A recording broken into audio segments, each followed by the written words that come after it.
여호수아 21장 1절부터 3절 그리고 43절부터 45절까지 교독으로 한번 읽어보도록 하겠습니다. 제가 먼저 1절 말씀을 읽도록 하겠습니다. 그때 레위 사람의 족장들이 제사장 엘르아살과 눈의 아들 여호수아와 이스라엘 자손의 지파 족장들에게 나와 가나안 땅 실로에서 그들에게 말하여 이르되 여호와께서 모세에게 명령하사 우리가 거주할 성읍들과 우리 가축을 위해 그 목초지들을 우리에게 주라 하셨나이다 하미. 이스라엘 자손이 여호와의 명령을 따라 자기의 기업에서 이 성읍들과 그 목초지들을 레위 사람에게 주니라. 43절 읽겠습니다. 여러분들 시작.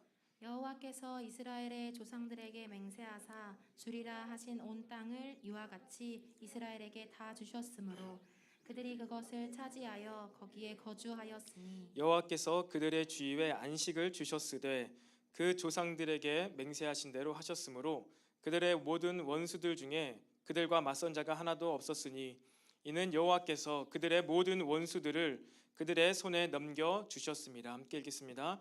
여호와께서 이스라엘 족속에게 말씀하신 선한 말씀이 하나도 남음이 없이 다 응하였더라. 아멘. 네, 우리 토요일 집회입니다. 우리 이 시간에도 우리 먼저 좌우에 또 앞뒤에 있는 지체들과 이렇게 격려하면서 인사했으면 좋겠습니다. 우리 하나님을 섬기는 자가 됩시다. 시작. 하나님을 섬기는 자가 됩시다. 우리 한 번 더 하나님을 예배하는 자가 됩시다. 시작. 하나님을 예배하는 자가 됩시다. 하나님을 예배하는 자가 됩시다. 여러분, 이제 우리가 내일이면은 수련회가 끝이 납니다. 일정 가운데 있는 15일간의 예정된 기간이 다 끝나게 되는 것이지요. 여러분 어떻습니까? 이렇게 수련회를 진행하면서 좀 느낌이 어떤가요? 수련회 소감. 수련회 2주간 이제 내일까지 15일. 그리고 보면은 여러분들이 아마 다음 주에도 무엇을 만들어야 돼서 아마 조금 더 완벽하게 수련회가 끝난 느낌은 안 날 것 같긴 한데 여러분 어떻습니까? 수련회를 우리가 이렇게 어디 가서 하다가 교회에서 좀 약간 또 웅웅거리는 소리 약간 나는 것 같은데 제 거는 소리 약간만 줄여도 될 것 같아요. 여기 모니터 조금만 줄여도 될 것 같습니다. 됐죠? 이렇게 2주간 또 일상 삶 가운데 치열하게 여러분이 밤 늦도록 또 주말에도 또 주일에도 또 주중에도 막 늦게 교회 와가지고 여기저기서 막 흩어져서 막 이렇게 예배 찬양 영상도 찍고 여러 가지 활동들 나가서도 하고 하는 것 같은데 요즘 느낌이 어떤가요? 행위 여러분 열심히 활동을 하고 있는데 여러분 느낌은 어떤 것 같습니까? 여호수아서 묵상을 하고 우리가 12장부터 쑥 넘어와가지고 오늘 21장을 읽었습니다. 이제 24장 끝나요. 내일이면 끝이 납니다. 아쉽죠? 아쉽죠, 여러분. 이제 끝이 나는데요.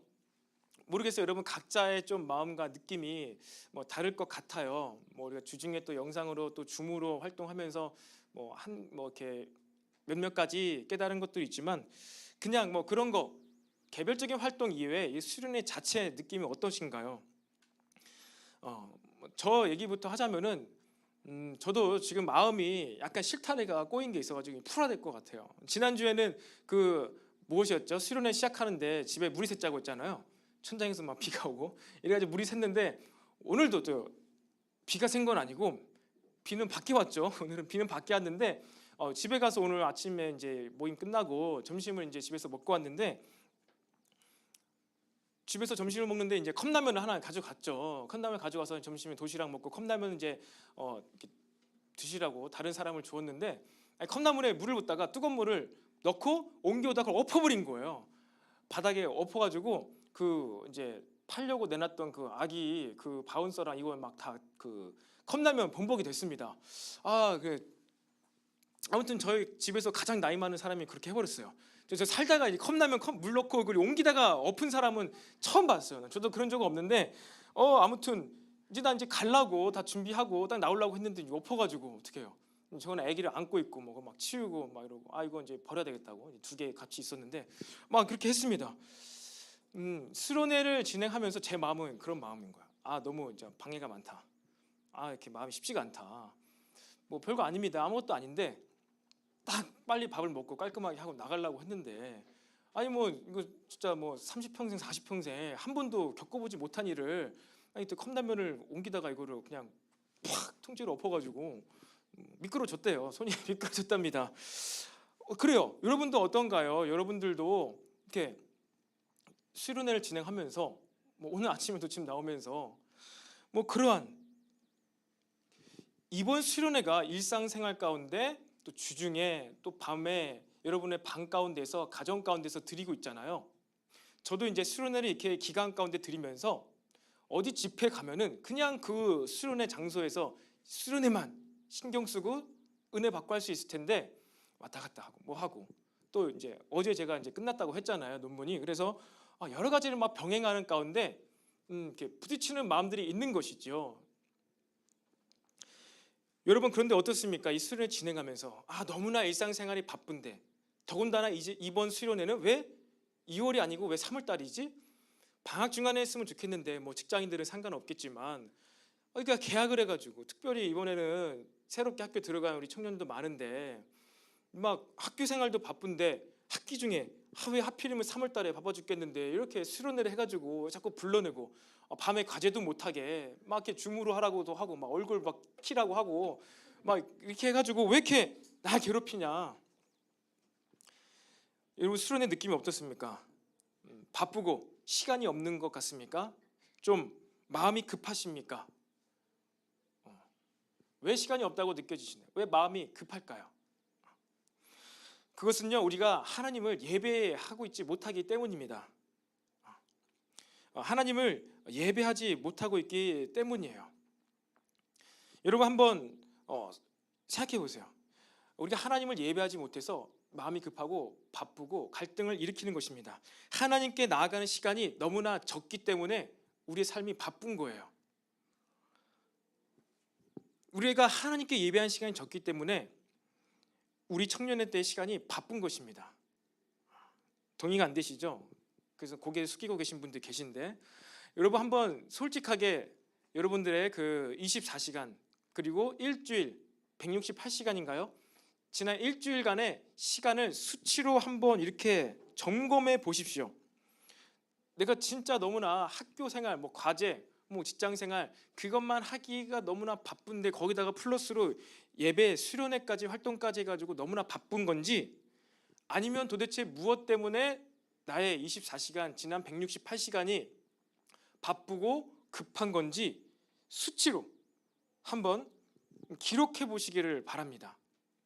수치로 생각 말고 개념 말고 내가 일주일 동안 몇 시간을 잤는지 그 일주일 동안 내가 핸드폰을 몇 시간을 만졌는지 일주일 동안 내가 TV 앞에 얼마나 있었는지 내가 얼마나 게임을 했는지 웹툰을 많이 봤는지 수치로 한번 기록해 보시기를 바라요. 그럼에도 불구하고 내가 예배와 수련회와 학교 생활과 과제하는데 바빴다면은 그 다른 거 시간 아무것도 하지 않고 내가 예배만 수련회만 그리고 내 일상생활 하는 것만 해도 바빴는지 한번 돌이켜 봤으면 좋겠어요. 여러분 우리는 이 찬양했고 방금 전에 선포하면서 기도했던 것처럼 우리들의 삶, 청년의 때 이제 앞으로 우리가 청년의 시기를 지나면 무엇이죠? 청년을 졸업하면은 장년이 됩니다. 결혼을 하게 됩니다. 가정을 이루게 됩니다. 그런데 여러분 우리의 이제 삶에서 시간들이 어떻게 펼쳐질까요? 앞으로 여러분 일상생활은요 더 바빠질 것이에요. 더 바빠집니다. 결혼하고 아이를 낳고 하면요 더 바빠져요. 이번에 수련회를 왜 3월에 하게 됐느냐 여러 가지 이유와 상황적인 요소들도 있었습니다. 그런 요소들이 몇 가지 있었지만 특별히 이번 수련회를 준비하면서 또 진행하면서 하나님께서 저에게 주시는 그러한 마음들은 감동들은 이것이 우리의 신앙생활의 모습이 되어야 된다. 이것이 그러니까 학기 시작하기 전에 그러니까 효율적으로 집중하면서 어디 가가지고 몇 박 며칠 하기에는 그렇죠 방학 기간에 해야 되죠. 그렇지만 저희가 지금은 또 그럴 수도 없는 상황이잖아요. 그런데 우리들의 신앙생활의 모습이 그런 거예요. 학교에서 살아내야 되고 직장에서 살아내어야 하는 것입니다. 아무리 바쁘고 아무리 과제가 많다고 해서 예배를 안 드리고 말씀을 안 보고 기도를 안 하고 주일 성수도 하지 못할 정도로 삶이 바쁘다면은 그럼 어떻게 되는 거죠? 살 수가 없는 거죠. 신앙생활은 할 수가 없는 거잖아요. 근데 그게 아니라는 거예요. 아무리 바빠도, 아무리 아이들이 많이 있고 가족이 많아도 우리가 그 삶 가운데서도 어떻게 해요? 예배를 드릴 수 있어야 하겠구나라는 그런 감동이 계속해서 저에게 부어지는 것 같습니다. 그래서 이번 3월에 우리가 이렇게 수련회를 진행하면서 제가 물어보는 것이죠. 여러분에게 수련회 느낌이 어떤가?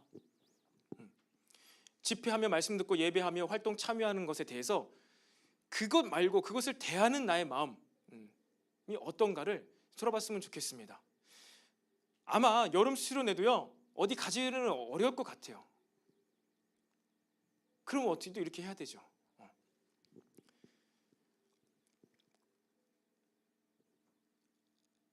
아마도 더 길면 길었지 짧아지진 않을 것입니다. 내용들은 바뀔 수 있어요. 성향은 바뀔 수 있습니다. 그런데요, 저는 바라기는 내 신앙생활과 우리의 삶과 구별이 안 되었으면 좋겠어요. 내 공부하는 것과 신앙생활이 구별이 안 되었으면 좋겠습니다. 한마디로 내 예배하는 모습과 내 일상생활의 모습이 구별이 안 됐으면 좋겠어요. 그것을 나타내기 위해서 레위 지파가 세워진 것입니다. 저는 오늘 이 레위인에 대해서 이야기를 하면서 찬송과 예배에 대해서 나누면서 이것을 단순히 지식적으로나 레위인들은 예배하는 자들, 성막 봉사하는 자들, 찬양하는 자들, 그래 우리도 영적인 레위인, 그래서 우리도 그래 예배하는 거지, 신앙생활 하는 거지, 이런 단순히 지식이 아니라 우리 안에서 이 레위인의 기능들이, 영적인 레위인의 기능들이 작동되기를 원하는 거예요. 이 말씀을 통해서 그렇구나, 이 레위인의 기능, 그들이 과거의 역사 가운데 레위인들이 왜 꼭 그렇게 존재했어야만 했는지, 그들은 왜 그런 일을 맡아야만 했는지, 구약 성경이 아직도 우리에게 존재하잖아요. 신약에 예수님이 오셨기 때문에 구약이 필요 없는 게 아닌 것이죠. 예수님을 통하여 그 영적인 의미와 도전이 완성이 된 것입니다. 그리고 그렇게 할 수가 있게 된 거예요. 예수님을 통하여서. 예수님은 율법을 폐기하러 온 것이 아니라 율법을 완성하러 오셨다라고 기록하고 있습니다. 그렇기 때문에 우리가 이것을 배워서 우리가 레위인이 되자, 예배를 반드시 이렇게 드리자, 그것이 아니라 왜 레위인을 따로 그렇게 세웠고 왜 그렇게 살았으며 그들은 왜 그러한 봉사를 했고 왜 오늘 이따 두 번째 집회 때도 왜 찬송하는 자들, 레위인들 중에서도 왜 찬송하는 자들이 그들의 우두머리가 되었을까라는 그 본래적 의미, 뜻, 그 영적인 의미를 우리가 도전받고 그 기능이 우리 안에서 작동케 되기를 바랍니다. 여러분, 회사 생활 하는 사람 있죠? 여러분, 회사에는요 조직이 있습니다. 부서가 있어요. 여러 가지 부서 가운데 회계 부서가 있습니다. 우리 회계 부서에서 일하는 사람들 있을 텐데요. 회계 부서는요 회사에서 무엇을 하지요? 돈을 관리를 합니다. 회계 부서가 돈을 버는 건 아니에요. 영업을 하거나 이익을 창출하는 부서는 아닌데 어쨌든 돈을 관리를 합니다. 회계 부서를 보면은 회사의 이윤을 창출하는 데는 꼭 필요한 부서 같아 보이지는 않아요. 왜냐하면 방금 얘기한 것처럼 무슨 돈을 버는 그런 부서 조직이 아니기 때문입니다. 하지만 이 회계 부서는 회사에서 가장 중요한 조직 중에 하나라고 할 수 있어요. 왜 그렇죠? 회계 부서, 재정 부서에서 뭐를 할까요? 다른 여러 가지 부서, 팀, 이것에 들어가는 지출, 이런 것들을 관리해요. 지출, 그리고 복지 혜택 등 이런 것. 우리 회사의 전체 수입이 예산이 얼마인데 이것을 어떻게 재정팀이라고 하죠. 재무팀이라고 하죠. 재무팀 안에 회계 부서가 있는데 그 재무팀이 하는 건 뭐예요? 우리 회사의 직장에 복지는 어느 정도로 전체 예산 가운데 하고 얼마의 지출, 회식비는 얼마, 이런 것들을 산정하고 사장님이랑 얘기하는 팀이 이 재무팀이라는 것이죠. 저도 지난번에 회사 동기를 만나러 작년 가을인가에 한번 갔어요. 이제 종각에 있는 본사에 한번 가봤는데 거의 그때 1년 반, 2년 만에 갔는데 많이 좋아졌더라고요. 그 폴리라고 쉬는 공간이 있는데 각 층마다 그 가을 여름쯤이었는데 그것도 있더라고요. 제빙기가 있더라고요. 저 때는 없었는데 거기에 이제 커피 머신이랑 이런 차 마시는 그런 게 있었어요. 근데 이제 옆에 그 공기청정기랑 제빙기가 있더라고요. 아이스 커피 만들어 먹으라고. 그래서 제가 동기한테 물어봤죠. 회사 돈만 더 드리겠냐 하니까 그 커피 머신 들여오는 업체에서 이거를 이렇게 돈 얼마 주면은 준다고 해가지고 막 이제 직원들이 덥다고 아이스 커피 마셔야 된다고 그래서 막 이렇게 해가지고 한 달에 얼마 안 하니까 층층마다 막 몇십 개 층 되는데 층층마다 그거를 두 군데씩 다 놓은 거예요. 제빙기를 공기청정기랑 해가지고 여러분, 그런데 회사에서 그렇게 사람들이 개인이 혹은 각 부서가 막 원하는 대로 다 해달라고 했을 때는 그 회사가 어떻게 될까요? 파산을 면치 못할 거예요. 저도 뭐 사원으로 지냈을 때 항상 이제 연초에 그 무엇이 나옵니까? 회사에 성과급이 나와요. 이제 3월 달에 나왔는데 노조가 가가지고 회사랑 뭐 하죠? 딜을 해요. 임금 인상 몇 프로, 그리고 성과급 얼마, 계속 딜을 합니다. 이번에는 올해는 5%를 올려줘야 된다고. 지난해 경기가 안 좋아가지고 동결했지 않냐고. 그래서 5% 올려달라고. 회사는 너무 아직도 어렵다고. 1%만 하자고. 5% 하자고. 그러면 3%로 내리고 대신 그 성과급을 100%를 달라고. 월급에 막 이렇게 딜을 합니다. 그렇게 해가지고 막 딜해가지고 막 몇 프로를 막 이렇게 주고 이렇게 결정을 해요. 그런데 그런 것들, 그럼 사장님이나 사측은 재무팀과 봐가지고 회사의 경영 상태랑 이런 걸 보고선 몇 프로를 줄지 결정하는 거예요. 근데 직원, 뭐 다른 부서들, 저와 같은 사람들, 노조 무엇만 요구하죠? 무조건 많이 받으면 되는 거예요. 막 이런 얘기 저런 얘기만 핑계 대면서 어쨌든 우리 막 많이 받아야 된다고. 뭐 직원들도 막 끝까지 계속해서 타협하지 말고 끝까지 5% 하자고. 이렇게 얘기를 합니다. 그래가지고요, 여러분, 회계부서 이 재무팀은요, 회사의 사장님과 아주 가까워요. 사장님과 아주 가까이에 있습니다. 층도 같은 층을 쓰기도 하고, 뭐 작은 회사는 같은 방을 쓰기도 하기도 합니다. 왜냐면 사장님이 그 회사의 모든 재무 상태를 파악하기 어려우니까 팀을 둔 건데, 그래서 계속 물어보는 거죠. 이번에 임금 연상 이만큼 해달라고 하는데 이렇게 해도 되는지 재무팀과 협의를 하는 거예요. 그리고선 결정을 하고 나아가는 것입니다. 재무팀과 사장님이 왜 가까이 있다고요? 회사는 이윤 창출을 목적으로 하기 때문에 가장 중요한 돈을 관리하는 재무팀이랑 사장님이랑은요, 사이가 가까울 수밖에 없는 거예요. 그거를 통해서 이 회사의 전체적인 운영을 해 나아가는 것입니다. 갑자기 왜 회사 얘기를 할까요? 돈 얘기를 할까요? 여러분, 세상 조직이 이처럼 부서로 나눠져 있는 것처럼 지금 이스라엘 민족도 몇 개 지파로 나누어져 있죠? 12지파로 구성되어 있습니다. 이스라엘 전체가 하나의 민족이에요. 한 민족인데 야곱의 후손 12아들, 가문별로 지파가 구성되어 있습니다. 야곱의 12아들이 있는데 그 중에 막내 베냐민, 그 전에 요셉이 있죠. 근데 요셉 지파는 없습니다. 요셉 대신에 요셉의 두 아들 에브라임과 므낫세가 요셉을 대신하여 야곱의 축복을 받고 그들이 한 지파가 돼요. 므낫세 지파, 에브라임 지파가 됩니다. 그렇게 되면 13지파잖아요. 근데 땅은 12기업이 받습니다. 한 지파는 땅을 못 받아요. 어디죠? 레위 지파요. 레위 지파랑 요셉이 레위랑 요셉이 제외가 되고 에브라임과 므낫세가 이 야곱의 이제 축복을 받아가지고 12지파를 구성을 합니다. 어쨌든 야곱의 자손은 12명, 지파도 12개예요. 그렇게 구성이 되어 있습니다. 오늘은요, 정복 전쟁 이제 마무리를 하면서 마지막으로 레위 지파의 성읍들을 나눠주는 장면이 소개가 되고 있는 거예요. 레위 사람의 족장들이 제사장 엘르아살과 눈의 아들 여호수아와 이스라엘 자손의 족장들에게 나와가지고 우리에게도 뭐 땅을 주라, 성읍을 주라 이렇게 얘기를 하잖아요. 여러분, 우리가 이렇게 여호수아서를 통해서 전체적으로 종합적으로 입체적으로 이 말씀들을 살펴보는 이유는 뭐라고 했죠? 이 이유는요, 이스라엘 백성들에 나타난 이 사건이 바로 구원받은 우리 신자들의 그런 천국까지 인도받는 그 영적인 삶의 모습을 나타내기 때문이라고 했어요. 너무나 일치합니다. 창세기부터 여호수아가 한 편의 큰 플롯, 한 편의 큰 이야기의 마무리예요. 그리고 사사기부터는 다시 또 시작되는 거예요. 뭐 이어지긴 하죠. 이어지긴 하는데 하나님께서 아브라함에게 주셨던 이야기의 마무리가 바로 가나안 땅 정복 전쟁 마지막 땅 나눠주는 것으로 끝이 납니다. 그리고 여호수아가 이야기를 하죠. 내일 할 거지만 여호와를 섬겨라. 오직 너희 가족 여호와를 섬겨라. 알겠습니다. 그렇게 쭉 섬기면 됐는데 어떻게 해요?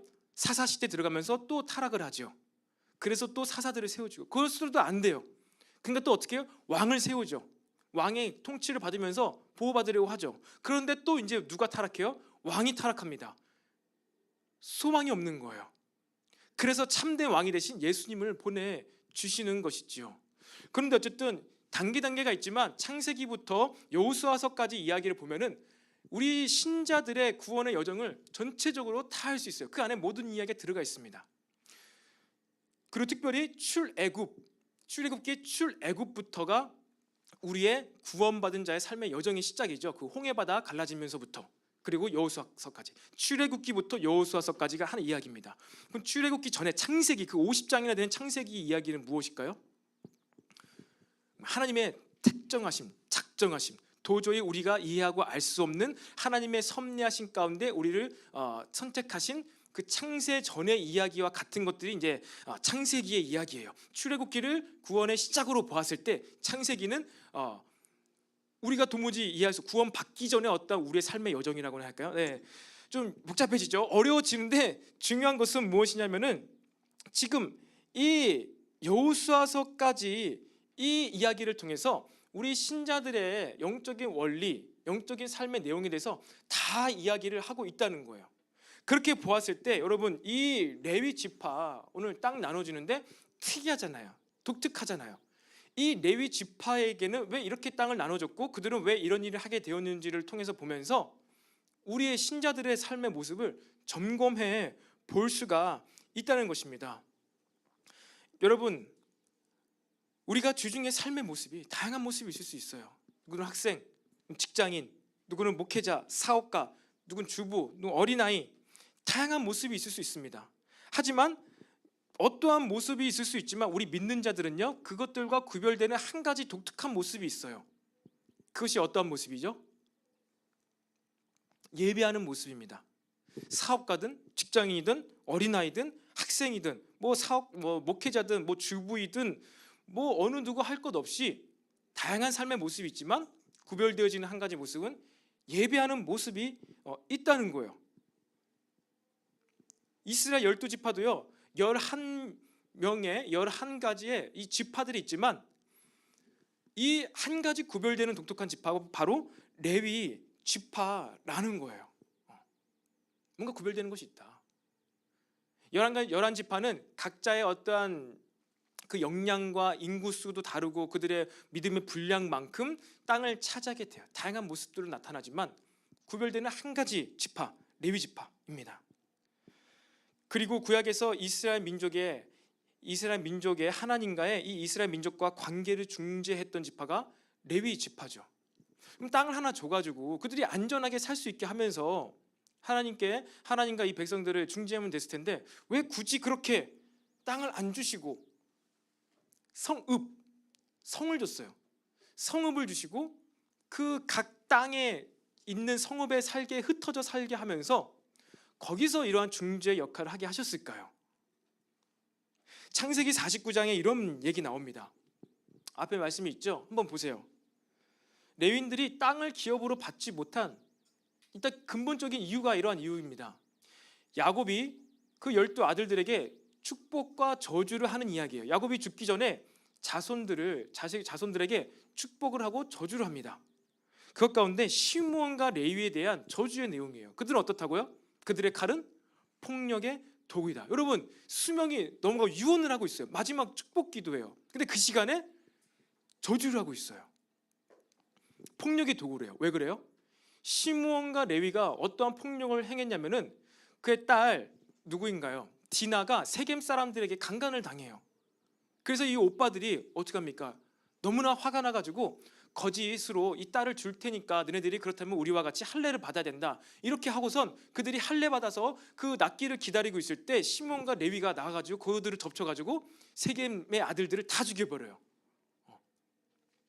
하나님의 이름으로 할례를 받게 하고 그들이 누워있을 때 다 몰살시켜버립니다. 이 일을 야곱이 듣고서 얼마나 마음 아팠는지 몰라요. 그리고선 이것을 안고 있다가 자기가 죽을 때 수십 년 후입니다. 수십 년 죽을 때 시므온과 레위 그들이 행한 행위대로 저주를 하고 있어요. 뭐라고 얘기합니까? 내 호나 그들의 모의에 상관하지 말지어다. 내 영광아 그들의 집회에 참여하지 말지어다. 그들이 그들의 분노대로 사람을 죽이고 그들의 혈기대로 소의 발목 힘줄을 끊어 스미로다. 그 노염이 혹독하니 저주를 받을 것이요 분기가 맹렬하니 저주를 받을 것이라. 내가 그들을 야곱 중에서 나누며 이스라엘 중에서 어떻게 해요? 흩으리로다. 그래서 이 레위 지파는요, 자신의 조상인 레위가 한 그 일 때문에 영역을, 땅을요 기업으로 받지 못해요. 이 저주 때문에 땅으로 기업을 받아서 한 곳에서 모여서 살지 못하고 어떻게 된다고요? 흩어집니다. 아니 본인들의 잘못도 아니고 그 몇 년 전 얘기예요. 500년 전 얘기예요. 500년 전에 그 지금으로 따지자면요, 여러분 그 조상이 누가 있습니까? 여러분들 뭐 김씨 뭐 이씨 이렇게 조상으로 올라가다 보면은 여러분들은 분명히 조선시대 무슨 임금의 후손일 거예요. 그렇죠? 여러분 족보 한번 이렇게 해본 적 없어요? 뭐 이씨는 뭐 태조 이성계의 후손일 수도 있습니다. 김씨는 뭐 김수로 왕? 김수로 왕의 후손일 수도 있죠. 근데 그렇게 막 5, 600년 전에 있었던 그 조상으로 인해서 발생된 일을 저주를 받아가지고 이 레위 지파가 땅을 기업으로 받지 못하고 흩어지게 돼요. 이스라엘 민족 중에 흩어지게 됩니다. 그런데 출애굽 기간 이 땅을 배정받으면서 레위 지파가 지금 어떻게 돼요? 이러한 자신의 이 가계 조상에 흘러내려오는 이 저주를 끊어내고 하나님 가장 가까이서 섬기는 이 헌신하는 자들, 제사장들, 찬양하는 자들, 레위 지파로 변모하게 됩니다. 마치 회사에서 가장 큰 잘못을 한 사람을 회계팀, 재무팀으로 부르고 사장님이 그 사람과 가장 친해진 것과 같은 일이 벌어진 거예요. 왜 그렇게 되었을까요? 저주를 받아서 땅을 기업으로 받지 못하고 흩어져서 살아야 되는 이 후손들인데 흩어지긴 흩어졌어요. 저주대로 땅을 기업으로 받지 못하고 흩어졌는데 대신에 어떻게 됐다고요? 가장 가까이서 하나님을 섬기는 제사장 지파가 되었습니다. 그냥 그렇게 됐을까요? 왜 그렇게 됐을까요? 출애굽기 32장에 이런 말씀이 있어요. 말씀 한번 보세요. 모세가 본즉 백성이 방자하니 이는 아론이 그들을 방자하게 하여 원수에게 조롱거리가 되게 하였습니다. 여러분 이 사건이 무슨 사건일까요? 출애굽하고 나서 얼마 안 됐을 때 시내산에서 모세가 율법을 받고 있는데 40일 동안 안 내고 늦게 내려오니까 백성들이 뭘 만들었어요? 금송아지를 만들어 가지고 거기서 날뛰면서 음란한 행위들을 하고 있던 거예요. 날뛰다 놀다 음란한 행위를 한 거예요. 그래서 모세가 어떻게 했습니까? 모세가 돌판, 하나님과 약속을 통해서 이 모세 10계명 두 돌판을 받아왔는데 이 약속이 이미 깨져버린 거예요. 그러니까 이미 깨져버린 그 돌판을 던져버려요. 모세가 던져서 돌판이 깨진 게 아니라 이미 이스라엘 백성들이 그걸 깨버린 거예요. 그러니까 이거 돌판이 의미가 없는 거죠. 그래서 던져버려요. 그리고 그 금송아지 어떻게 합니까? 갈아버려요. 부셔가지고 갈아가지고 물에 타가지고 백성들에게 마시게 합니다. 그리고 어떻게 하죠? 누구든지 여호와의 편에 있는 자는 내게로 나아오라 하매 뭐예요? 자신들이 기다리다가 지쳤어요. 하나님도 안 나타난 거예요. 그리고 모세를 대적하는 것이죠. 근데 그것 가운데 이제 그 황금송아지를 깨트려 버리고 갈아 마시 없게 한 다음에 누구든지 하나님 편, 여호와 편에 있는 자는 내게 나오라 한 거예요. 절체절명의 시간이에요. 아마 지금 아론과 그 몇몇 사람들이 모의 반란을 일으킨 거예요. 반란을 일으켜가지고 지금 막 대치되어 있는 상황 가운데에서 모세가 내 편에 설 사람, 여호와 편에 설 사람 나와라 이런 거예요. 그렇게 얘기했을 때 다 우물쭈물하고 좀 쭈삣쭈삣하고 있을 때 누가 나옵니까? 레위 자손들이 자신의 행위를 회개하고 돌이키고 모세 편에 쓴 거예요. 하나님 편에 쓴 것입니다. 나머지는 뭐예요? 회개하지 않은 거예요. 이렇게 지금 모세가 무섭게 하고 내려왔음에도 네가 늦게 내려와가지고 우리가 너무나 혼란스러워가지고 백성들을 이 혼란을 잠재우기 위해서 우리가 이렇게 한 거야. 이거 마땅히 해도 되는 거야 하면서 회개하지 않고 그냥 그들의 편에 서 있던 거예요. 그 중에 레위 사람들만 편을 바꿔가지고 어떻게 합니까? 여호와 편에 서가지고 이제 모세가 명하는 거죠. 손에 칼을 차고 다 나와가지고 형제가 형제를, 자기 친구를, 자기 가족을, 이웃을 다 죽이라 하매 3,000명 가량이 죽임을 받게 되었어요. 그리고 이것이 모세가 무엇이라고 합니까? 여호와께 헌신하게 되었다. 그가 오늘 너희에게 복을 내리시리라. 네. 여러분 레위가 그 분노와 폭력의 도구로 쓰임 받아 가지고 저주를 받았어요. 땅을 기업으로 받지 못하고 민족 가운데 흩어지는. 그런데 그 구원의 여정 가운데 레위 자손들이 헌신을 하게 됩니다. 마음을 돌이키고 회개하고 하나님 편에 서서 회개함으로 어떻게 됩니까? 헌신하게 되고 모세를 통하여서 하나님의 복을 받게 될 것이라는 축복의 메시지를 듣게 된다는 것이지요. 여러분, 이 레위 가문을 통하여서, 이 레위 자손들을 통하여서 지금 이스라엘 전체 백성들에게 퍼져 나가게 되는 그 죄악을요 끊어버린 거예요. 하나님께서는 이 백성들의 타락을 보고 어떻게 하겠다고 하셨냐면은, 내가 이 200만이나 넘는 이 백성들을 다 모조리 쓸어버리고 모세 너를 통하여서 새로운 민족을 내가 일으키겠다, 이렇게 한 거예요. 그때 모세가 중재하죠. 중보합니다. 안 됩니다. 하나님, 만약에 그렇게 하신다면은 하나님께서 그 애굽에서 이 수백만이 되는 사람들을 광야에서 다 죽게 하려고, 죽여버리려고 출애굽하게 된다는 이 소문이 온 땅에 퍼지게 됩니다. 여호와 이름이 먹칠하게 됩니다. 주님, 제발 그러지 마소서. 중재를 합니다. 그리고 나서 내려와서 여호와 편에 설 자는 다 내게로 와라. 그리고 나서 3,000명 가량이 죽임을 받는 것으로 이스라엘 백성 전체가 받아야 될 심판이 끊어진 거예요. 여러분, 우리가 죄를 이기고 회개할 수 있는 것은요, 어떻게 죄를 이기고 회개할 수가 있죠? 우리 안에 이 영적인 레위 지파의 기능이 작동을 해야지 우리가 회개를 할 수 있는 거예요. 회개는요, 우리 언제 나눴죠? 엊그저께 나눴죠? 목요 집회 때 나눴나요? 회개는요, 그냥 내 기준으로 거룩함의 정도를 생각하면서 내가 지금 너무 타락했으니까 회개해야 되겠다, 그것이 아닌 거예요. 하나님께서 주시는 감동과 비전과 부르심을 향해서 나아가는데 방해되는 나의 죄악의 요소들, 나의 눈을 가리는 요소들, 그것을 발견하고. 언제 발견하겠어요? 내 안에 있는 영적인 레위 기능이 작동을 할 때 레위인들이 하는 일은 뭐예요? 봉사와 헌신과 예배와 찬송이에요. 그것을 할 때 내가 지금 이 비전과 부르심을 이루어 나가는 데 있어서 방해되는 것이 이것이구나 하는 것을 알고 그때 회개를 하게 되는 거예요. 내가 기도를 새벽 기도를 일주일간 하려고 했는데 좀 못했네요 하면서 자신의 어떠한 다짐과 이것 그럴 수도 있지만 그것으로 회개하고, 자신의 어떠한 판단과 거룩함의 정도에 미치지 못했을 때 회개하는 게 회개가 아니라는 것이죠. 여러분, 하나님과 만나는 예배 시간을 통하여서 여호와께 헌신된 레위 지파의 이러한 결단과 다짐의 예배 시간을 통하여서 우리 안에 있는 이 죄악들이 계속해서 씻겨 나갈 수 있게 된다는 것을 믿으시기를 바랍니다. 그래서 우리의 삶의 목적, 이 비전을 막아서는 이 모든 죄악들이 헌신된 예배를 통해서 끊어지게 될 것을 예수님의 이름으로 선포합니다. 여러분, 우리의 삶에 시간이 없다, 바쁘다, 힘들다, 마음이 어려운 것, 왜 그래요? 죄악의 요소 때문에 그래요. 그 죄악의 요소는 왜 발생해요? 하나님을 예배하지 못해서, 회개하지 못해서, 죄악을 끊어내지 못해서 우리 삶에 죄가 남아있는 것이고, 그 죄는요 무엇을 하게 만듭니까? 구원받아서 구원을 완성해 나가야 되는 우리의 삶의 인생의 이제 시간을 세상 사람들과 똑같이 썩어서 사라질 헛된 것을 쫓아서 살아가게 만드는 게 바로 죄예요. 그러니까 여러분이 바빠요, 정신없어요, 마음이 급해요, 어려워요, 나는 생각이 들 때는요 무엇을 점검해 봐야 돼요? 내 삶에 죄의 요소가 얼마나 있는가. 그리고 그것이 어떻게 발견이 되어져요? 하나님을 예배할 때 발견이 되어져요. 하나님 예배할 때.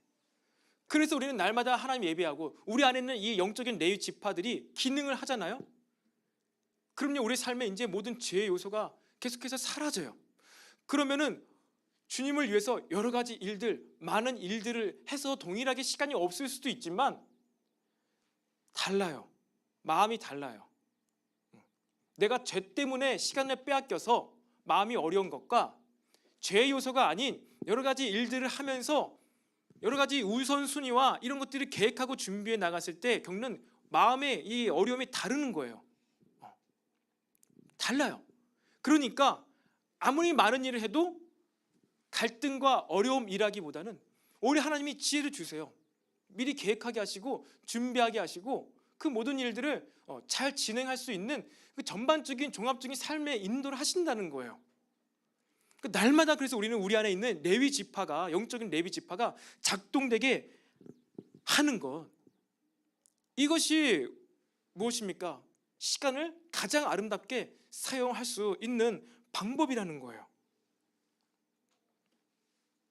이스라엘 백성은요, 이렇게 저주를 받아가지고 땅을 기업으로 받지 못했지만 그들이 하나님께 헌신함으로 인해서 그 저주가 축복이 됩니다. 하나님을 가장 가까이 섬기는 존재가 되어요. 지파가 되어요. 그런데 그들이 이제 어떻게 됩니까?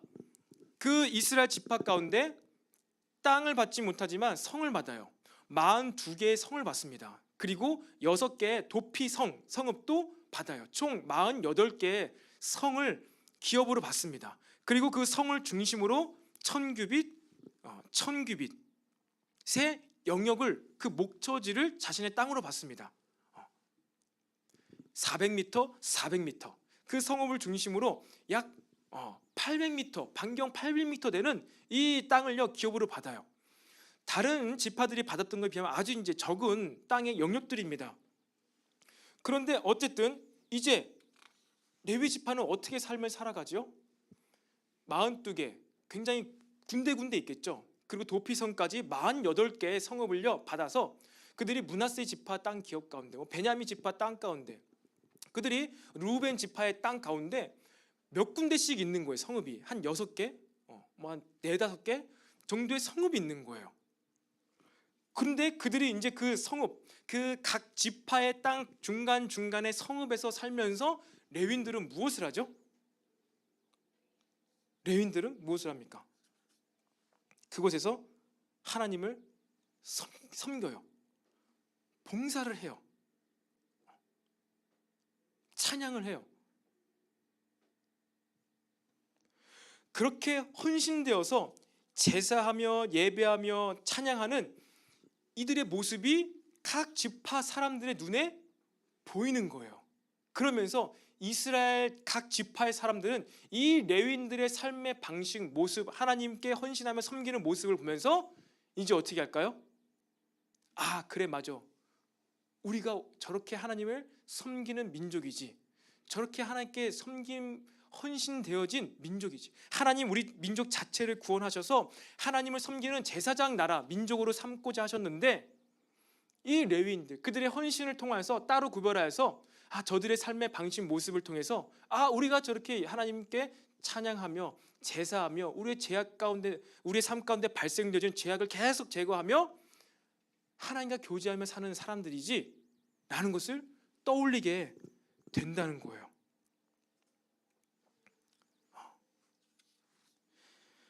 민수기 8장 14절에 이런 말씀이 있습니다. 여러 가지 말씀이 나오죠. 왜냐하면 레위 지파에 대해서 이해하려면요, 그냥 단순히 한 구슬로만 이해하는 것이 아니에요. 이제 이들이 헌신되어지고 이러한 얘기를 듣는 것이죠. 너는 이같이 이스라엘 자손 중에서 레위인을 구별하라. 그리하면 그들이 내게 속할 것이라. 내가 그들을 정결하게 하여 요제로 드린 후에 그들이 회막에 들어가서 봉사할 것이라. 그들은 이스라엘 자손 중에서 내게 온전히 드린 바 된 자라. 이스라엘 자손 중 모든 초태생 곧 모든 처음 태어난 자 대신 내가 그들을 취하였나니. 그러니까 모든 게 다 하나님 거예요.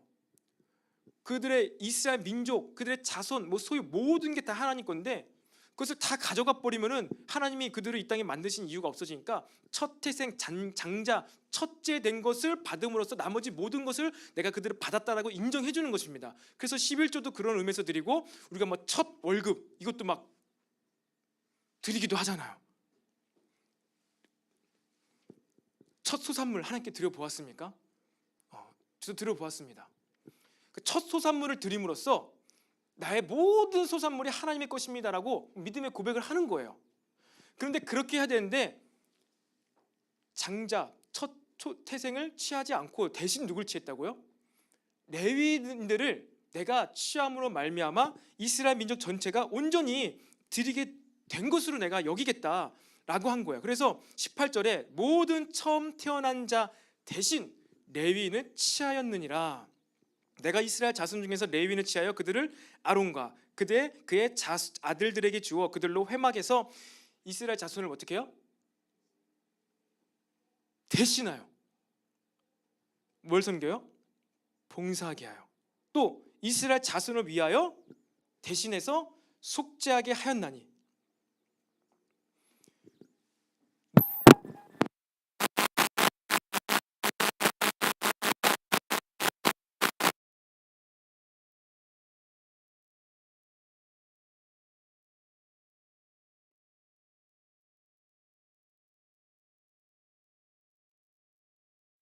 하나 둘 셋. 예. 이 이스라엘 전체가 하나님의 것인데 이 레위인을 대신 취함으로 말미암아서 이 이스라엘 전체가 하나님께 드려진 것으로 여기겠다는 거예요. 뮤트나 수신기 꺼주면 될 것 같아요.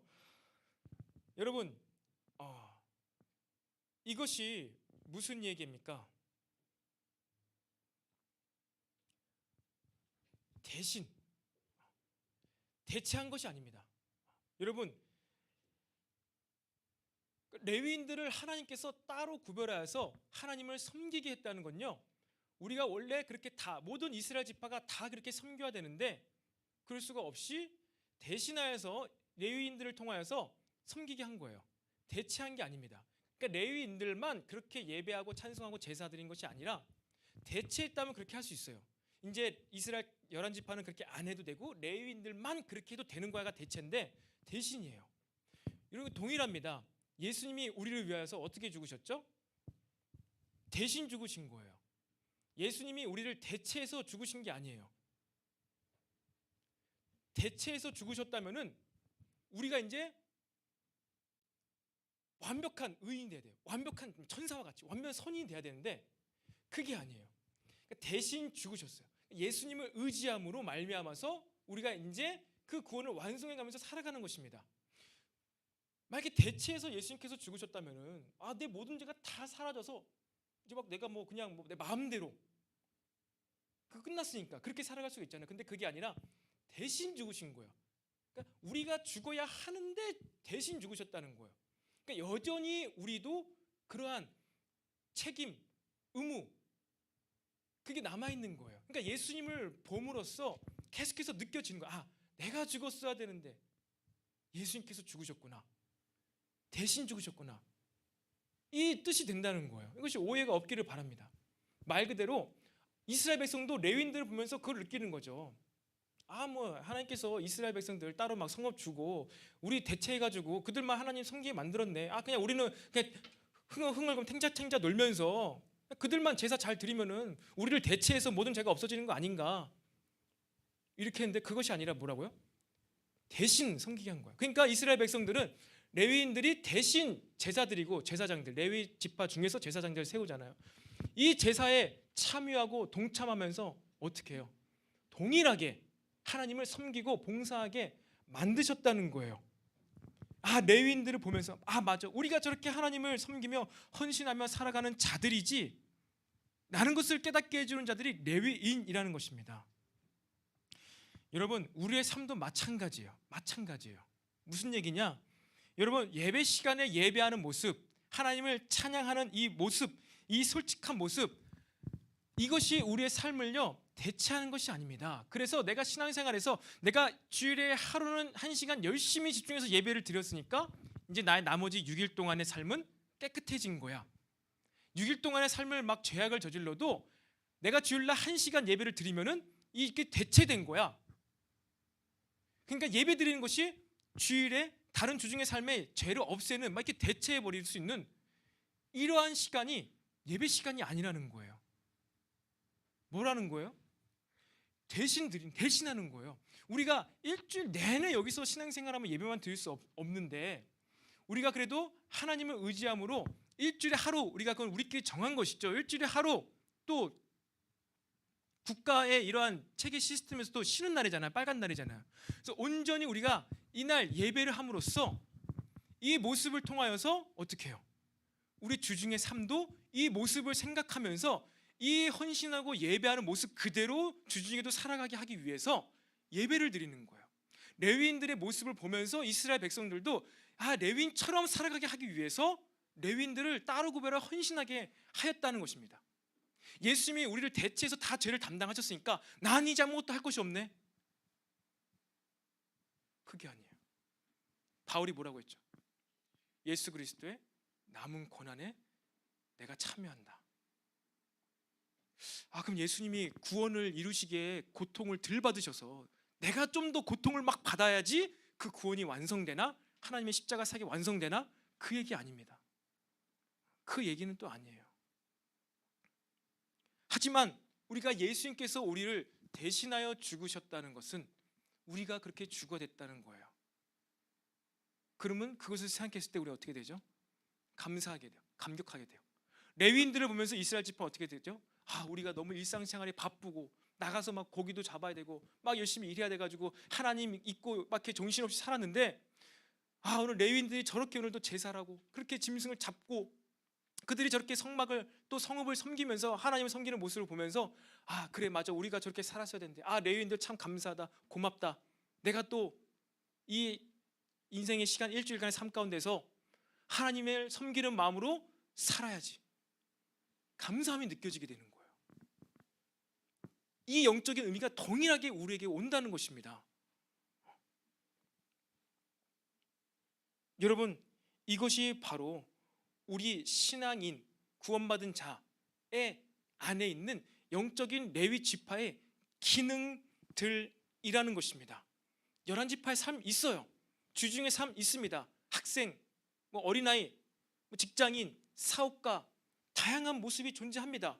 하지만 동시에 구별되어지는 레위 지파, 이 예배 시간 그것을 통하여서 우리의 주중에서의 각 지파의 각 영역에서 삶의 모습이 무엇으로 사라져야 돼요? 나의 신앙생활의 모습, 주일 예배의 모습이 그대로 우리 삶 가운데 드러나고 나타나야 된다는 거예요. 그것이 안 됐을 때는 그래서 다시 주일날 예배에 왔을 때는 그것이 안 되는 모습을 보고 마음 아파하면서 그렇게 살아야지 다시 결단하고 나가는 거예요. 근데 그게 아니라 내가 주일날 한번 열심히 예배 잘 드렸고 헌금도 많이 했으니까 내가 주중에 사는 죄악들 다 없어진 거야, 대체해버린 거야. 이것이 뭐예요? 전혀 성경 그렇게 얘기하고 있지 않아요. 내가 말씀 볼 시간 없어가지고 바빠가지고 대신 이것을 연구하는 목회자들을 세워가지고 우리들이 드리는 헌금을 통해서 그들의 월급 주고 그들이 좋은 말씀 설교 예배를 잘 드리게 해가지고 우리가 예배를 잘 보면서 잘 참여하면서 그들을 통해서 좋은 마음 듣고 마음 좋게 해가지고 돌아가면 그들을 위해서 우리가 이 목회자들을 양성하는 것 아닌가? 그것이 아니라는 거예요. 그것이 아니라는 것입니다.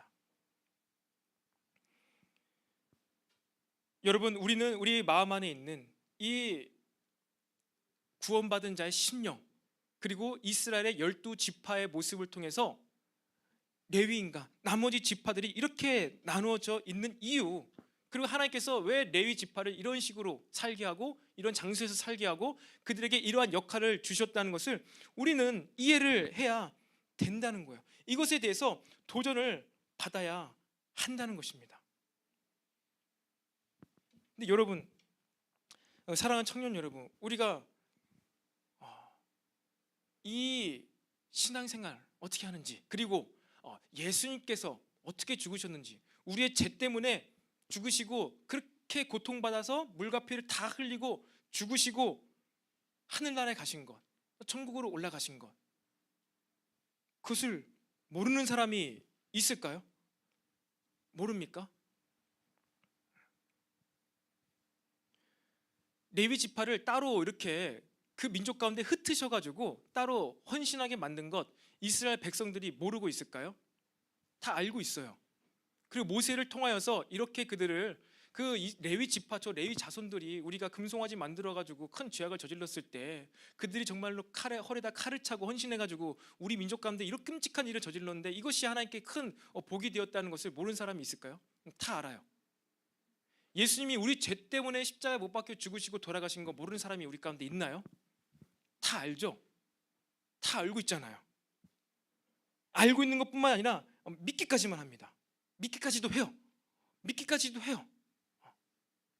그런데 그것을 알고 믿고 경험한 자로서의 삶의 모습이 우리 삶 가운데 어느 정도까지 나타나고 있냐는 거예요. 어느 정도까지.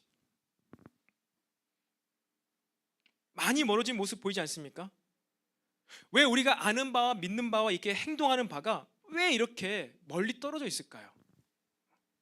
아는 바와 믿는 바와 행동하는 바가 왜 이렇게 멀리 떨어져 있을까요? 그 이유는 바로 우리 안에 이 레위 지파의 영적인 기능이 하지 않고 있기 때문이라는 거예요. 20여 년 전에 미국에서 성장하는 부흥하는 교회들에 대한 연구가 진행되었습니다. 그 결과를 내었는데 부흥하는 교회는 어떤 특징이 있을까? 그러니까 사람들이 몰려들어요. 커져요. 성장해요. 그게 이제 부흥하는 교회의 특징 중 현상 중에 하나이죠. 근데 왜 그러면 왜 이렇게 사람이 모여들까? 왜 그렇게 교회가 건물이 세워지고 커질까? 왜 사람들이 모여들까? 몇 가지 이유가 있는데 그 중에 가장 공통적이고 특이한 특징 중에 하나가 바로 이 찬양의 시간이 뜨겁다는 것입니다. 예배의 시간이 뜨겁다는 거예요. 여러분, 우리 청년부 예배도 뜨겁잖아요. 열정적이잖아요. 여러분, 예배가 뜨겁다는 게 어떤 의미입니까? 예배가 뜨겁다, 찬양이 크다, 열정적이다, 이것이 뜨겁다, 이것이 무슨 의미를 가지고 있을까요? 저는 이것이 영적인 이 레위인의 기능이 잘 작동하고 있다고 믿습니다. 여러분, 우리의 이 예배가 뜨거워야지, 그 레위인의 영적인 기능이 잘 작동해야지 우리의 삶이 의미 있게 변화가 된다는 것을 믿으시기를 바랍니다. 한번 여러분 옆 사람과 한번 이렇게 한번 선포해 볼까요? 예배에 성공해야 인생이 성공합니다. 이렇게 한번 옆 사람과 선포해 봅시다. 눈 맞추면서 시작. 예배에 성공해야지 인생에 성공합니다. 예수님 십자가 못 박혀 죽으시고 날 위해서 죽으시고 부활 승천하신 거 다 알아요. 하나님께서 나의 삶에 얼마나 큰 은혜를 주셨냐 다 알아요. 근데 그만큼 우린 못 살아가고 있어요. 그 감동을 받은 자임에도 불구하고 안 사라져요. 이스라엘 백성들이 11지파가 흩어져 살면서 그들이 그렇게 홍해바다를 가르고 그 광야를 지나왔는데 40년의 광야 생활을 통하여서 또 가나안 땅 영적인 이 가나안 땅 정복 전쟁을 완성해 가지고 땅을 배분 받았는데 그 은혜를 누렸는데 그들이 하나님을 모르지가 않죠. 다 알죠. 근데 하나님을 마치 모르는 것처럼 살아갈 수 있는 방법이 있어요. 무엇이겠어요? 그들에게 흩어져 있는 레위인들이 하나님께 헌신되지 않을 때, 그들의 삶의 모습이 하나님을 높여 찬양하는 모습이 나타나지 않을 때, 이 11지파는 그 레위인의 모습을 보면서 하나님을 잊어버리게 되는 거예요. 여러분, 우리가 아는 바 믿는 바가요, 우리의 삶에 나타나기 위해서는요, 그 삶의 모습이 우리 눈앞에 보여야 돼요. 생생하게 나타나야 돼요. 그래서 정말로 불의 사람으로 이 헌신되어지는 놀라운 목회자들의 그런 아주 굉장히 독특한 특이한 간증들을 보았을 때 많은 이 목회자들이 어떠한 체험을 했냐면은 예수님의 십자가에서 못 박혀 주셔서 피가 뚝뚝 떨어지는 그런 환상과 이러한 현상을 막 눈앞에 생생하게 체험했다는 거예요. 그런 사람들이 그런 엄청난 헌신을 하게 됩니다. 그리고 과거 초대교회 가운데 부흥하는 그러한 교회 가운데에는요, 이 부흥사가 어떤 메시지를 선포할 때 종교개혁가들, 특히 루터나 칼빈이 메시지를 선포할 때 이사야서 말씀을 가지고 선포하면요, 마치 그 칼빈이 루터가 이사야 선지자와 같이 보였다는 거예요. 그 바울서 신서를 가지고 설교할 때 마치 그 사람이, 그 루터가 바울과 같이 느껴졌다, 이러한 얘기를 하는 거예요. 여러분, 우리가 구원받아서 신앙인으로 살아가고 있고 이 십자가 은혜와 감격 지식적으로 모르는 사람 아무도 없습니다. 그런데 그 감격을 받은 자로서의 삶이 모습이 나타나지 않는 이유는 뭐라고요? 내 안에 있는 영적인 레위인이 작동을 하지 않고 있기 때문이에요. 그러면 그걸 작동하기 위해서 어떻게 작동해야 돼요? 그 레위인의 예배하는 모습이 눈앞에 보여야 돼요. 생생하게 보여야 됩니다. 그게 보여야지 우리의 정체성이 깨달아지게 돼요. 그래서 미국에서 성장하는 부흥하는 그런 교회 특징 중에 하나가 찬송 시간, 예배의 시간이 뜨겁다는 거예요.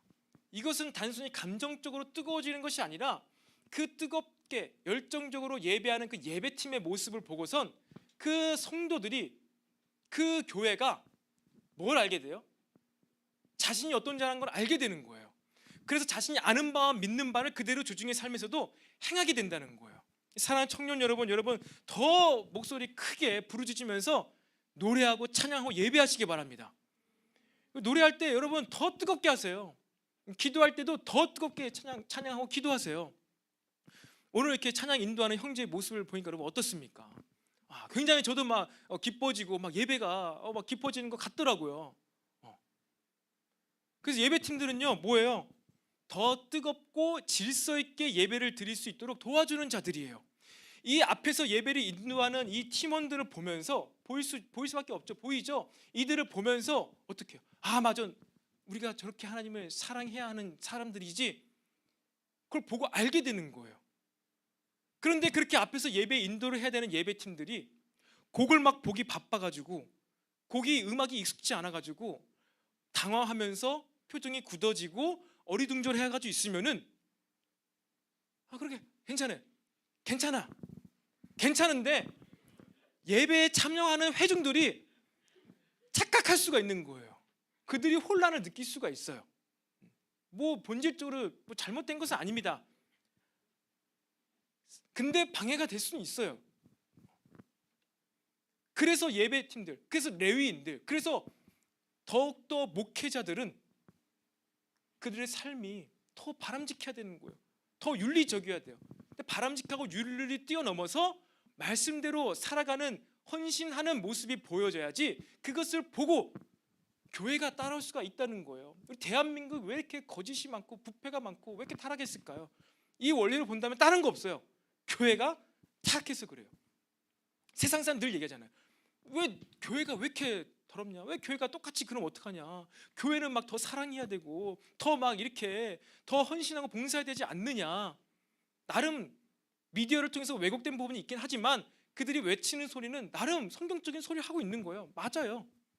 교회가, 목회자가 안 좋은 모습들 100명 중에 1명일 거예요. 하지만 미디어가 그거를 막 100명으로 뻥튀기를 하니까 세상 사람들도 같이 그냥 저렇게 막 하나님을 믿는 사람들도 그런다는데 나도 그래도 되지 않는가, 이렇게 되는 거예요.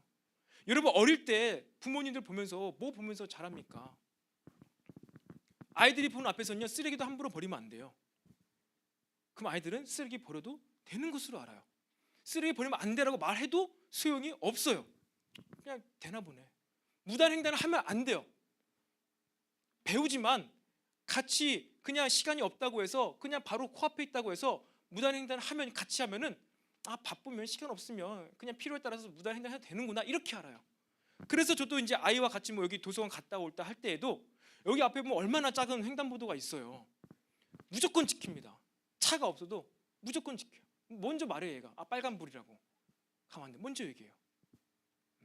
마찬가지예요. 여러분 우리가 왜 주중의 삶 가운데 아는 바와 믿는 바대로 삶이 안 나타지는가? 여러분 의지가 없어서 몰라서 아니에요. 여러분의 눈앞에 헌신되어서 예배하는 자들이 없어서 그래요. 예배한 자들이 없던지 여러분이 안 보고 있던지 아니 보고 있는데 죄 때문에 눈이 가리워서 그 모습을 싫어하던지 그런 거예요.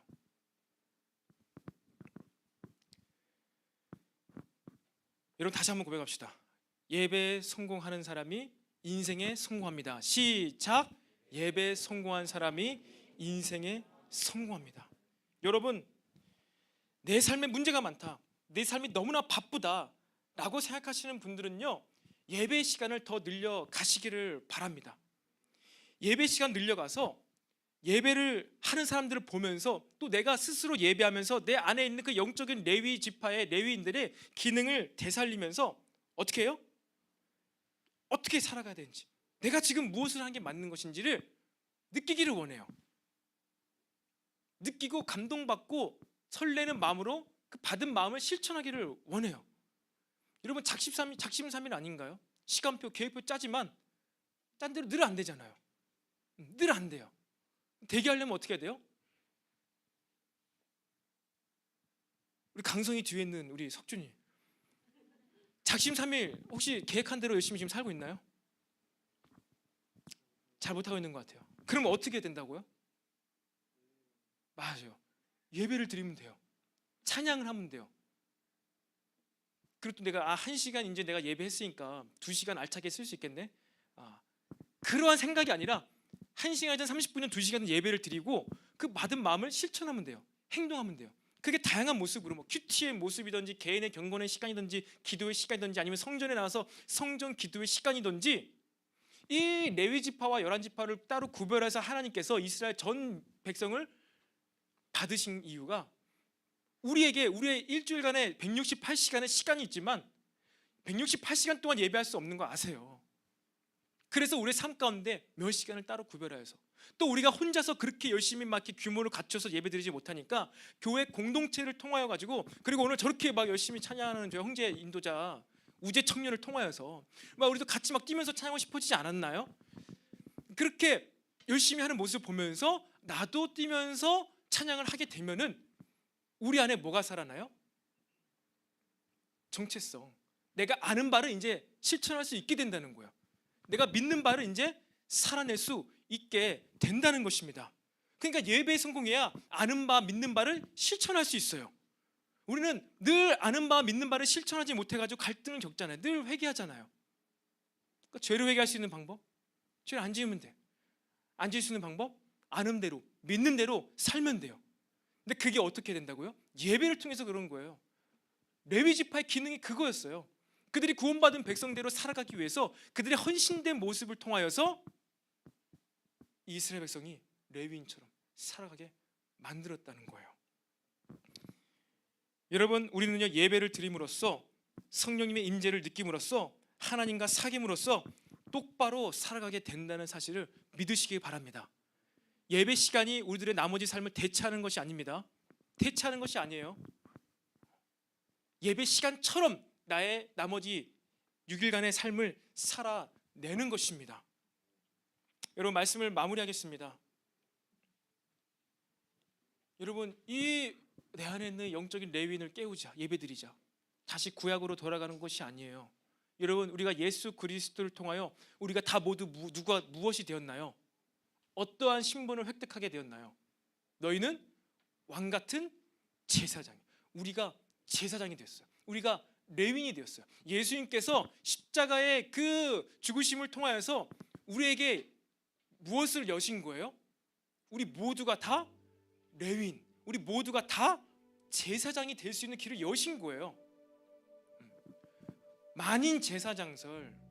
우리가 다 왕입니다. 공주입니다. 어렸을 때 내가 왕자예요, 공주예요, 그렇잖아요. 그래서 왕관은 그 왕을 의미하는 것이 아니에요. 통치와 다스림을 의미하는 것이고, 우리가 다 제사장이다. 그 이유는 뭐 목회자만 특별한 거 우리가 다 누려도 돼. 우리도 다 뭐 이런 기득권이 있어. 막 이것을 다 얘기하 똑같아. 이것을 이야기하는 것이 아니라요. 어떠한 기능을 예수님을 통해서 우리에게 하게 하셨는지를 볼 수 있어야 된다는 거예요.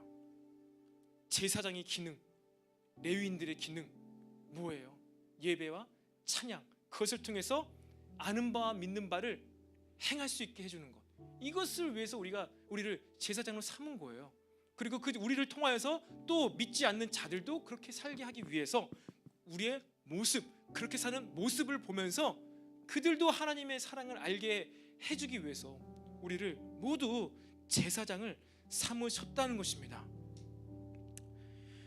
여러분, 이 레위인들을 성읍들에 살게 하면서 각 지파의 땅의 영역 가운데 흩어져 살게 하신 이 영적인 의미를 여러분 깨닫게 되시기를 바랍니다. 그냥 뭐 한 12명 중에 한 명은 그냥 일 안 해도 살 수 있기 때문에, 내가 10분의 1은 11조 해도 그냥 살만하기 때문에, 작은 금액이기 때문에 뭐 11조 해도 괜찮지, 교회도 많이 도움이 되겠지, 이게 아니에요. 우리 신앙생활 때 너무나 중요한 것, 이 대신한다, 대표성의 원리. 10%를 드림으로써 내 모든 것을 드린다는 신앙 고백. 일주일에 내가 1시간 한 번 하루 예배를 드림으로써 나의 인생의 전부를 드린다는 이 신앙 고백. 그래서 내가 그렇게 일주일에 하루를 드림으로써 전부를 드린 건데, 내가 주중에 삶 가운데 주님께 드리지 못한 나의 삶의 모습이 나타났을 때, 주님, 내가 죄를 또 지었군요. 회개하고 나아갈 수 있는 모습이 마음이 생기는 거야. 근데 대체해버렸다고 생각했을 때는 내가 주일 하루 열심히 봉사하고 섬기고 예배 잘 들었으니까 내가 일주일에 하루 정도는 그냥 어설프게 대충 한 번 정도 뭐 그냥 똔똔이 되는 거 아닌가, 이러한 생각을 하게 된다는 거예요. 예수님께서 뭐 다 죄를 지시고 죽으셨는데 미래의 모든 죄까지 다 사하셨는데 내가 뭐 아무렇게나 살고 뭐 그래도 내가 죄를 지어도 나 천국 가는 거 아닌가, 이런 대체 신앙생활의 모습이 아닙니다. 전도사님, 전도사님, 목사님, 선교사님들 열심히 사역하고 우리는 그냥 열심히 직장생활에서 돈 벌어서 갖다 바치고 이것으로 교회가 아름답게 돌아가는 것인가? 그것이 아니라는 거예요. 각 지파의 삶의 모습이 있습니다. 누구는 어업을 하고, 누구는 농업을 하고, 누구는 산에 가서 뭐 일을 하고, 하지만 우리는 동일하게 하나님을 위해서, 목회자, 사역자, 선교사, 평신도 동일해요. 동일하게 하나님을 위해서. 하지만 다른 것이라고는 하나, 더 하나님과 가까이서 더 전적으로 헌신하여서 말씀대로 살아가는 모습을 보여주는 자들은 하나님께서 따로 세우신다는 것입니다. 누구를 통해서? 헌신된 자를 통해서. 자기 이웃, 친구, 가족들까지도 말씀을 근거로 해서 죽여버릴 수 있을 만큼 그 헌신된 자들을 통해서 하나님께서는 모든 백성들을 인도하신다는 거예요.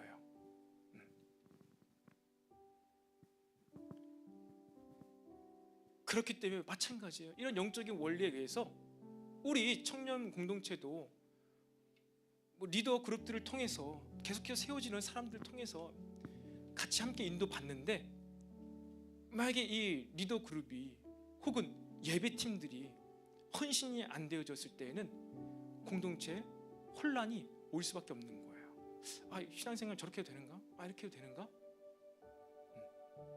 이게 보이는 거예요.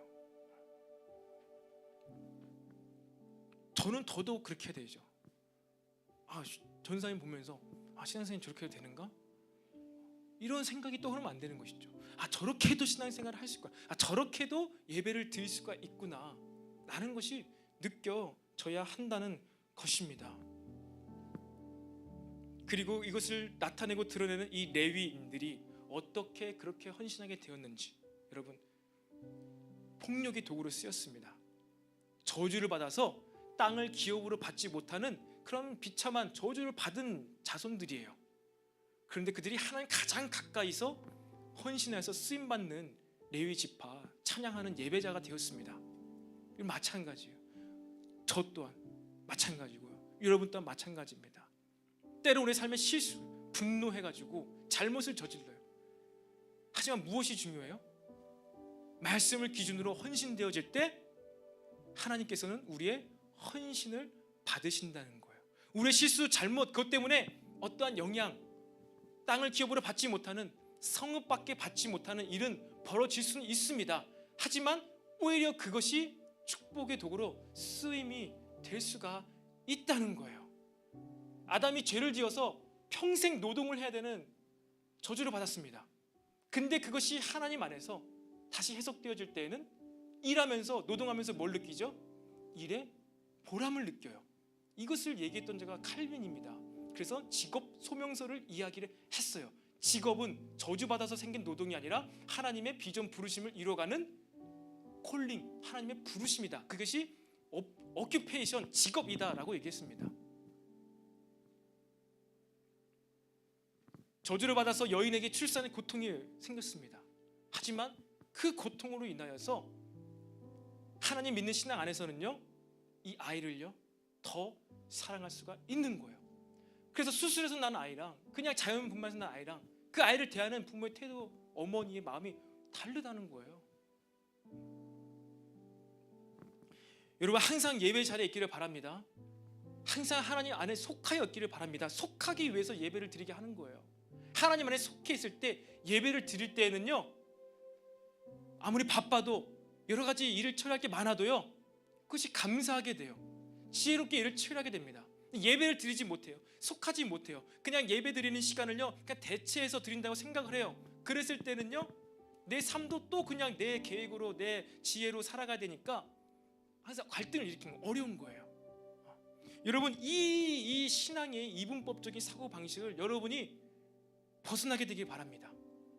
이것을 벗어나기 위해서 레위인의 기능이 작동이 되어야 되는 거예요. 특히나 지금 마스크 때문에 바로 이게 막히고 있는 거예요. 더 열정적으로 예배를 못 드려요. 부르짖지 못해요.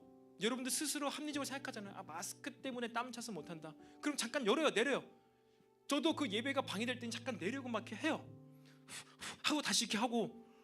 중요한 것은 마스크의 방해를 받는 게, 변명하는 게 중요한 게 아니라 예배를 드리는 게 중요한 거예요.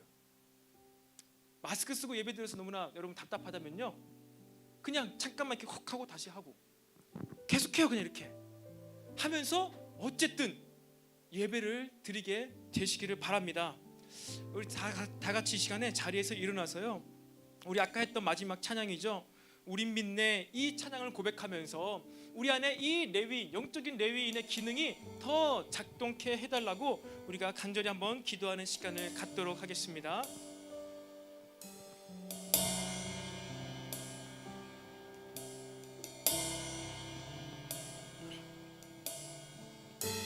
우린 믿네, 주님께서 기도 통해 역사하심을 함께 고백하겠습니다. 우린 믿네,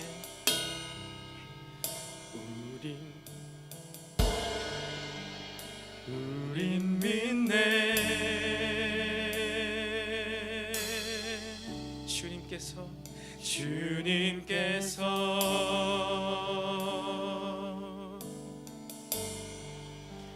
기도 통해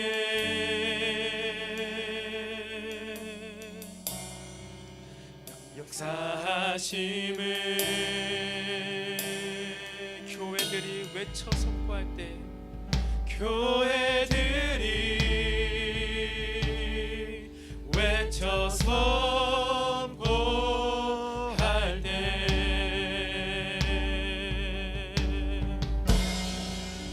천국 열쇠 돌려 이으시. 우리 한 번 더 고백합시다. 우린 믿네, 우린 믿네, 주님께서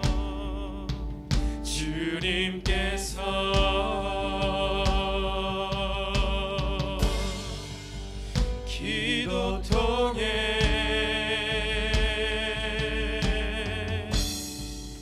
역사하심을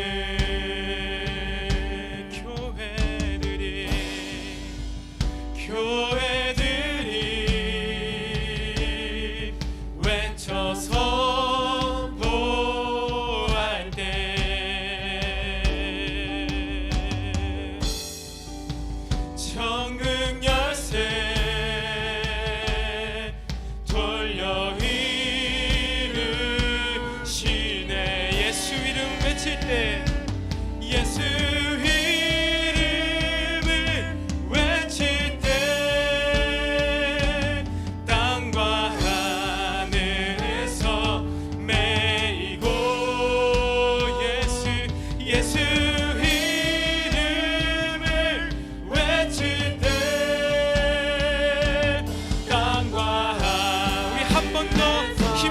선포합시다.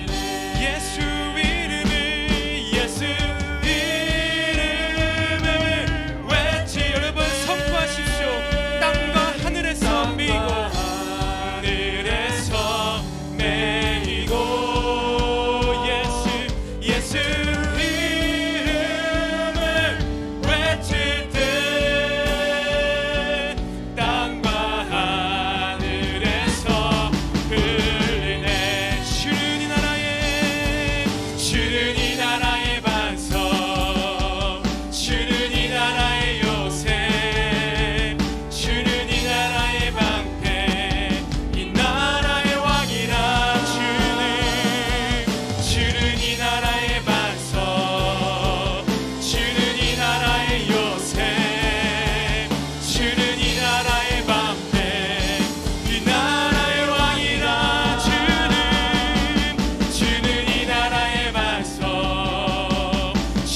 하나님께서 이 기능을 우리 영혼 가운데 주셨다는 것을 믿음으로 취함으로 이 시간 주여라 한번 부르짖고 간절히 기도하겠습니다.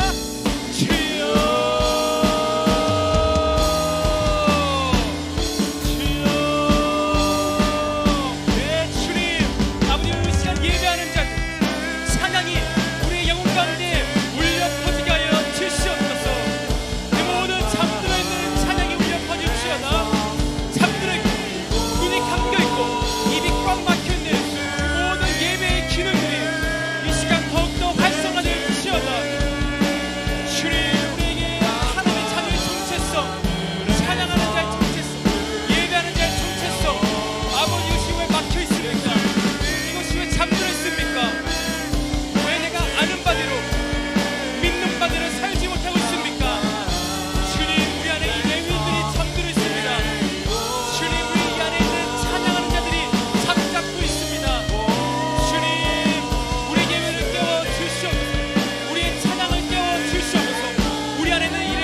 함께 선포합시다. 예수 이름 외칠 때 예수 이름을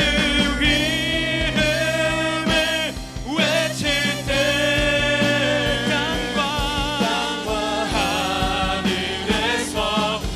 매이고 예수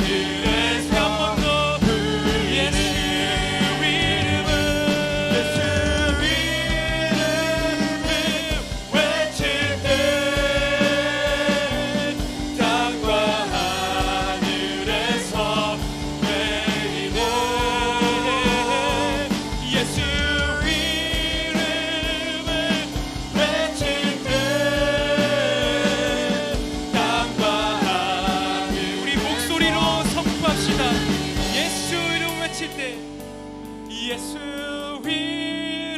이름을 외칠 때 땅과 하늘 여러분 선포하십시오. 매이고 예수 이름을 외칠 때 땅과 하늘에서 우리 한 번 더 예수 이름을 외칠 때 땅과 하늘에서 매이고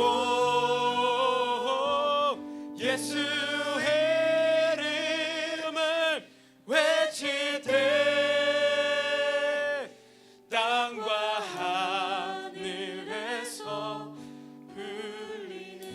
주님 감사합니다. 오늘도 말씀을 통해서 아버지 이스라엘 지파를 왜 12지파로 왜 레위인들을 그들의 땅에 흩어지게 하셔서 그들을 예배하는 자로 찬송하는 자로 성막 봉사하는 자로 삼으셨는지 보게 하시니 감사합니다.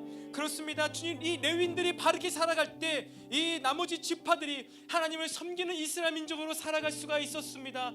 주님, 동일하게 우리도 왜 아는 바와 믿는 바대로 살지 못하고 있습니까? 왜 우리들이 지식이 우리의 삶을 이끌어가지 못하고 있습니까? 아버지, 우리 안에 있는 이 영적인 레위인의 기능들, 봉사와 헌신과 특별히 예배의 기능들이 잠들어 있지 않고는 있습니까? 단순히 예배 시간이 노래하는 시간이고 준비 시간인 것으로 생각하고 있습니까? 주님, 우리가 예배에 대한 개념, 예배에 대한 생각이 바뀌게 하여 주시옵소서. 주님, 예배에 성공해야만 우리의 삶을 똑바로 살 수가 있습니다. 예배에 성공해야만 우리가 죄로부터 멀어질 수가 있습니다.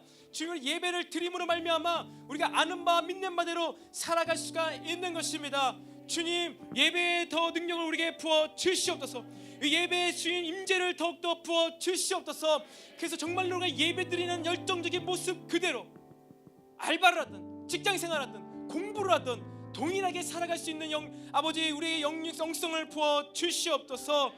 이것이 영적인 삶입니다. 이것이 산 제사를 드리는 것입니다.